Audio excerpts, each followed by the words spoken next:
sehingga harus dijawab dengan suara yang bisa kita dengar, bukan dalam hati. Alhamdulillah, tentu kita yang paling harus kita lakukan sekarang adalah bersyukur atas segala nikmat yang dilimpahkan kepada kita. Subuh ini kita sudah melaksanakan salat subuh berjamaah bersama-sama, dan insya Allah biasanya kita akan melanjutkan dengan forum Sipakayinge Siparingerang. Jadi kita saling mengingatkanlah supaya apa yang sudah kita lupa sedikit kita bisa ingat lagi. Itu tujuannya. Jadi bukan berarti yang dulu di sini adalah ahli, jago, tidak, tetapi kita saling mengingatkan akan hal-hal yang benar. Wa tawassaw bil haqq wa tawassaw bis sabr. Alhamdulillah, syukur kepada Allah Subhanahu wa taala dan selawat kepada junjungan kita Nabi besar Muhammad sallallahu alaihi wasallam, Nabi akhir zaman yang menyampaikan kebenaran kepada kita semua, kepada seluruh umat manusia. Semoga kita bisa mengikuti beliau pada setiap langkah kita dalam kehidupan kita sekarang ini. Bapak-bapak, ibu-ibu, jamaah subuh yang saya hormati, judul daripada Siparingerang Siparayinge subuh ini saya kutip dari sebuah tulisan oleh Syekh Khalid Ar-Rashid. Pointernya, saya ambil pointernya karena kalau mau diambil semua terlalu panjang. Judulnya itu adalah sadarilah realita ini. Kita diingatkan untuk menyadari adanya realita yang pasti siapapun makhluk hidup akan mendapatkannya, akan menemukannya. Apa itu? Adalah kematian, akhir daripada kehidupan. Karena memang banyak di antara kita, termasuk saya barangkali, lupa atau melupakan kematian. Padahal itu pasti datang menemui kita. Misalnya sekarang, kalau biasa sampaikan Ustaz Irsyano, siapkanlah persiapan untuk hari esok. Apa saja yang bisa membuat kita menambah bekal untuk hari esok itu. Saya biasa katakan juga bahwa saya berpikir kita ini seperti berada pada satu terminal, kumpul di sana dan menunggu panggilan. Tapi salah seorang di antara jamaah mengatakan pada saya, kalau panggilannya mobilnya datang, Bapak di duluan, saya di belakang. Ya, terserah daripada Allah Subhanahu wa taala siapa yang dipanggil duluan, karena tidak melihat daripada umur, tidak melihat daripada kehebatannya dan sebagainya. Pokoknya kalau tiba masanya, tidak ada lagi yang bisa kita lakukan selain menerima perintah itu. Bahwa sekalian, Nabi sallallahu alaihi wasallam selalu membicarakan tentang kematian kepada para sahabat, sementara kondisi hati mereka hidup. Ini sangat berbeda dengan realita saat ini.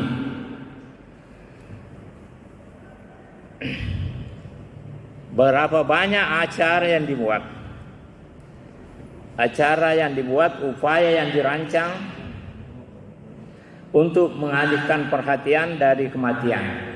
Ada acara macam pada saat itu kita semua dialihkan dari pengingat kematian.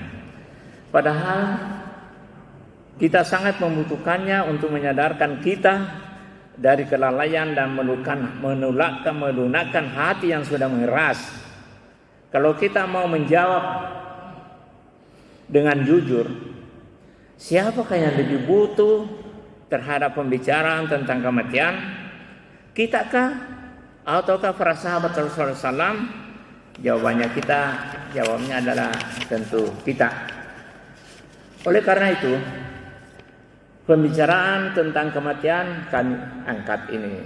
Pointernya saya ambil dari tulisan itu. Pembicaraan tentang sebuah peristiwa yang amat mengerikan. Bapak sekalian, ada hasil mengatakan sama itu sudah pedang 200 atau 300. Ali bin Abi Thalib juga menyampaikan begitu. Sakitnya itu yang namanya kematian. Amat mengerikan. Peristiwa yang memutuskan seluruh kesenangan dan mengubur seluruh angan-angan. Kematian berarti berpisah dengan orang-orang yang dicintai. Kematian memutus kesempatan beramal dan mengantarkan ke gerbang hisab. Nabi SAW telah menasihati kita dengan nasihat yang menyentuh.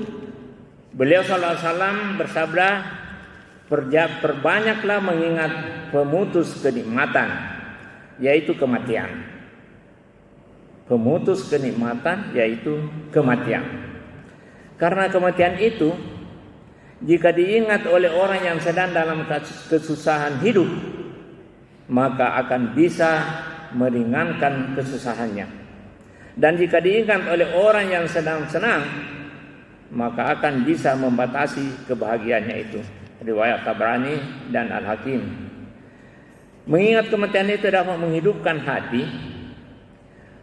Orang benar-benar malu terhadap Allah, orang yang benar-benar malu terhadap Allah Azza wa Jalla tidak akan melalaikan kematian serta tidak akan meremehkan persiapan menghadapi kematian.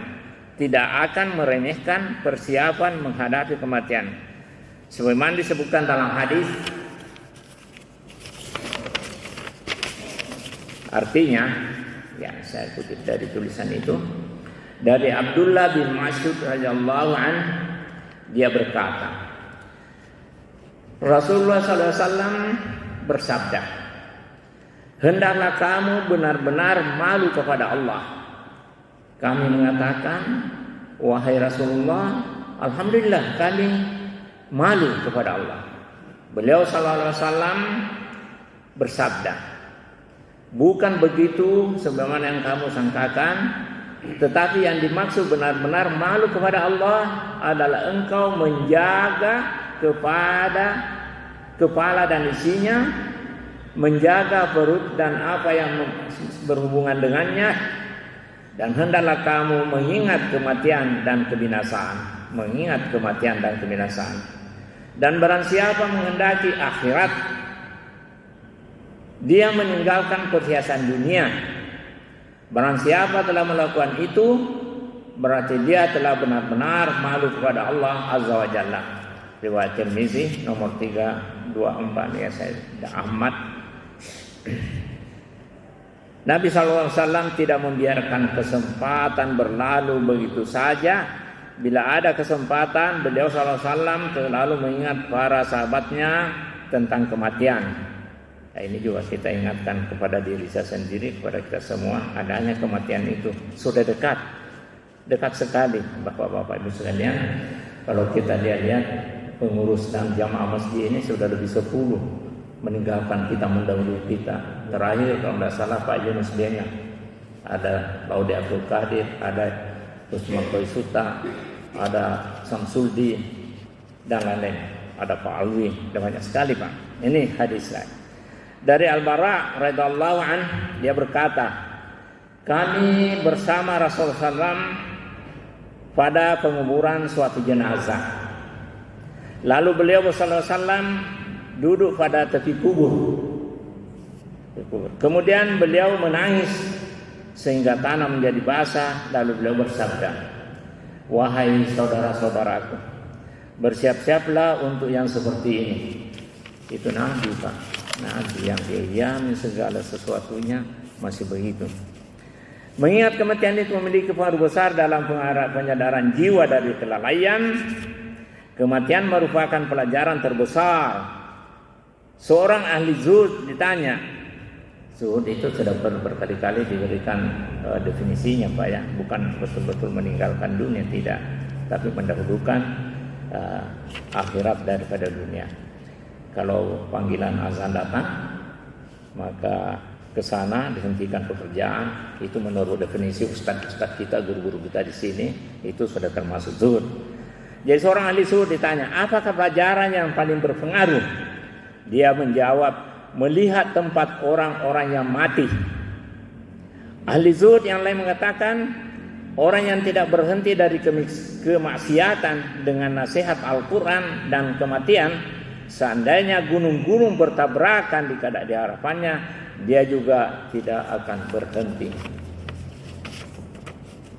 Sungguh, ziarah kubur, menyaksikan jenazah, melihat orang sekarat, kita ulangi, ziarah kubur, menyaksikan jenazah, melihat orang sekarat, merenungkan sakaratul maut, merenungkan wajah mayit setelah matinya, bagaimana itu tidak ada cahaya, akan mengekang jiwa dari berbagai kesenangan serta akan mengusir kegembiraan hati. Orang yang mempersiapkan diri menghadapi kematian, dia akan beramal dengan sungguh-sungguh dan memperpendek angan-angan. Dia akan beramal dengan sungguh-sungguh dan memperpendek angan-angan. Mari kita, bagaimana caranya supaya kita bisa lebih beramal untuk menghadapi